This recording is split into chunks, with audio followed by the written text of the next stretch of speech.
I remember rascaling around a little bit here and there when I was a kid. And by rascaling, I don't mean like anything super scandalous. It's just sort of a normal childhood for the 80s and 90s. And you had a real long leash and you didn't have any automatic generic boredom quencher device in your pocket that just made it all go away whenever you needed it to. Well, I guess there were Game Boys, but it just wasn't the same as what a phone does. And so the expectation was, you're supposed to be bored, and the boredom is supposed to make you want to go do things and explore the world, and it's supposed to make you curious.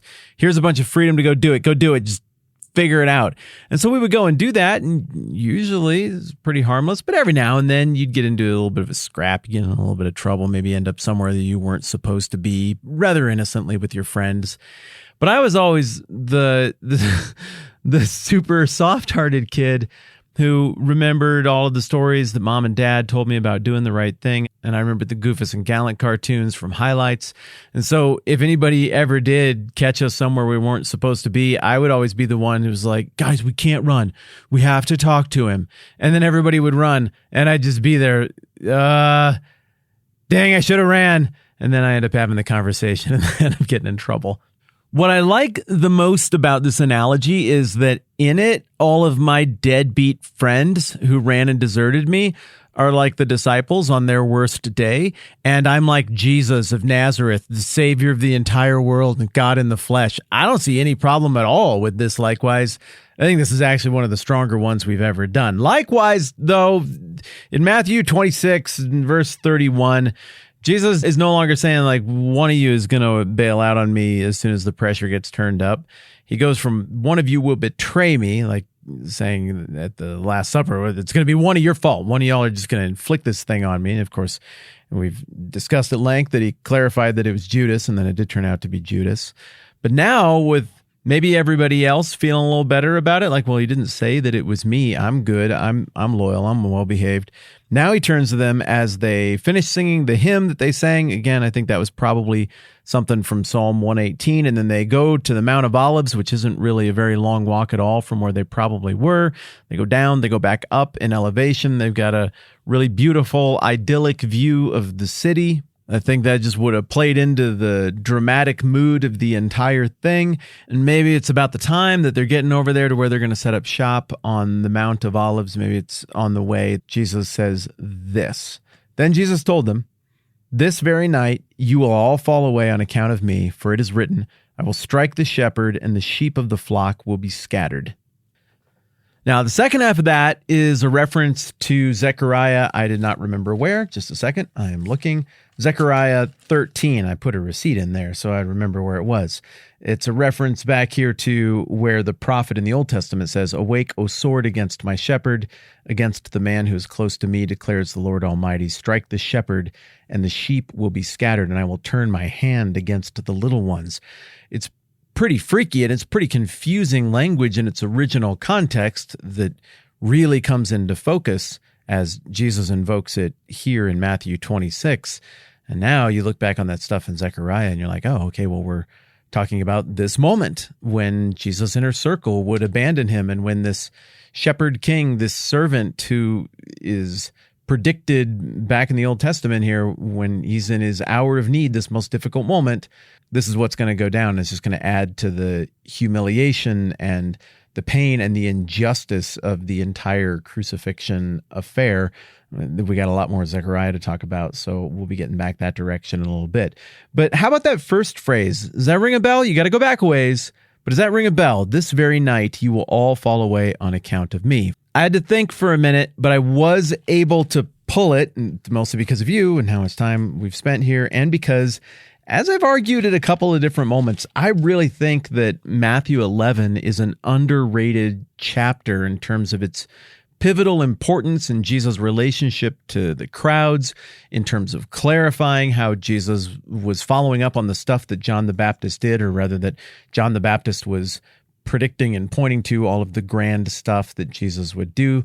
There's just a lot in Matthew 11 that is right at the back of your brain, and that's where that phrase pops up. So you'll recall in Matthew 11, Jesus is just getting done with the conversation with the disciples about how things are going to go when they go out into the great wide world on their big open world quest. It's dangerous to go alone. Here, take this little wood sword and your little green elf outfit and go out there into the great wide world. And this is what it's going to be like in the immediate term, in the medium term, and for all the people who are going to come after you term. And then they go off and do that around in Galilee. And then I guess presumably they come back, because in verse 2 it says, when John the Baptist, heard in prison what Christ was doing, he sent his disciples to ask him, are you the one who was to come, or should we expect someone else?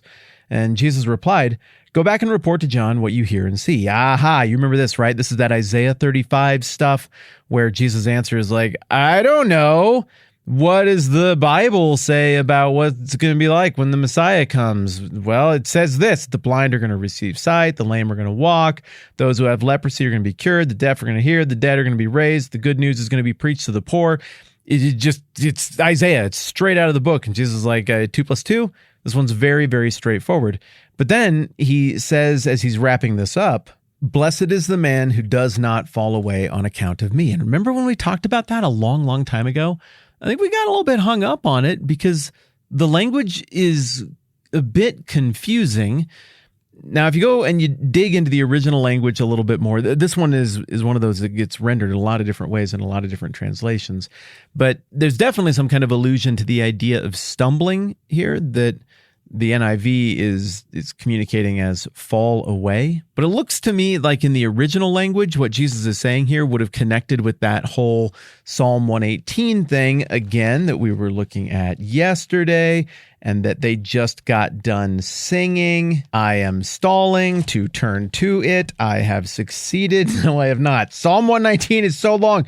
Stop it, Psalm 119. You're making me look like an idiot in front of my internet friends. There we go. Psalm 118, verse 22, the stone the builders rejected has become the capstone. And so often that language about the cornerstone or the capstone also relates to the idea of this stone that causes the stumbling of the people who are opposed to what God is doing through that centerpiece, that linchpin, that keystone, that cornerstone of his redemptive plan. And the cornerstone is, of course, Jesus. He's made that clear. Matthew's making that clear. And so anytime this stumble language comes up, and this is maybe a little bit difficult to catch in the English rendering, but the closer you look, the more you realize it's there. Anytime this stumbling language comes up regarding people not knowing what to do with Jesus and responding to him incorrectly or improperly, it's connected to this idea of him being this stone, this cornerstone. Remember at the end of Matthew 21 when Jesus gets hit with that series of questions and he fires back with clever answers and parables that demonstrate the fraudulence of the religious leadership. And he says in Matthew 21:43, therefore I tell you that the kingdom of God will be taken away from you and given to a people who will produce its fruit. He who falls on this stone will be broken to pieces, but he on whom it falls will be crushed. It's still clear that this cornerstone motif, this stumbling stone that is also the central supporting stone that holds the whole thing together, this motif runs throughout all of Matthew, and it runs throughout the Old Testament as well. And there's a reason Matthew is drawing on it. And not just Matthew, but Matthew quoting Jesus drawing on it as well. The idea of this stone and the position it holds is that it really could go one of two ways. If one misevaluates this stone as being the centerpiece, the one that holds it all together, there would be great consequences for the building or for the person who strikes themselves against it. Again, maybe I'm stretching that language a tiny bit, but for the person who recognizes what it is, they see the beauty of the whole structure. They see how it all fits together, and they know where to point to say that right there, that is the linchpin, that is the thing that makes it all work. But what Jesus is lamenting and predicting in Matthew 26 is that the people who really should see that this chief cornerstone is indeed the centerpiece, the ones who should see it for what it is and get it the most, they are not going to, at least in the immediate short term that Jesus is talking about. They, like so many others, are going to stumble over it. And at least for a moment, that means that the disciples are going to be like the individual represented by the rocky soil in Matthew chapter 13 in the parable of the four soils, where Jesus again uses that language that, depending on your translation, the English might not show it, but it's there, that language of stumbling. Jesus says in verse 20, the one who received that seed that fell on the rocky place is the man who hears the word and at once receives it with joy, but since he has no root, he lasts only for a short time. When trouble or persecution comes because of the world, he quickly falls away. So you've got Jesus warning about falling away on account of him. You've got Jesus warning about falling away on the account of the world. It looks like those are slightly different forces that are at work. But either way, this fall away, or more literally, this stumble, would seem to be connected to this cornerstone language that he just got done singing with them about one verse earlier in Matthew 26:30. And sure enough, in the same way that all my friends hung me out to dry when we were in that guy's field, and apparently there was a sign and we weren't supposed to be in that field, and they all left me there to just talk to him, and then I got in trouble, and none of them did. It's hard for me to even finish it because I do get to be Jesus in this analogy, and that's kind of crap, but I might as well just wrap it up now. So Jesus gets left by all his friends, and if you've ever been ditched by all your friends or done any of the ditching, I guess you get a little bit about how that works. The difference here is that it's not just some guy. It's Jesus of Nazareth, the centerpiece, the linchpin of the entire redemptive plan. And further, the behavior of the disciples was predicted, and even their bad, disloyal behavior is held out by Matthew as being a providential fulfillment of what was predicted about how this was all supposed to go down from centuries earlier. And therefore, their bad behavior is just one more thing that points to the reality that Jesus is indeed the Christ, is indeed this cornerstone, this linchpin, this centerpiece of the whole redemptive plan. We got a new Good Ideas for Churches episode up. I think it's really good. This one is a little less practical and a little more big picture, like just what's going on in the world. How do our brains work now? How do we interact with each other? What's changes are happening in our relationship with authority? And so whether you are somebody who does something at a church or not, I think you might really enjoy that conversation that Aaron hosted over on the new Good Ideas for Churches podcast. Thanks for hanging out with me. I'm Matt. This is the 10-Minute Bible Hour podcast. Let's do this again soon.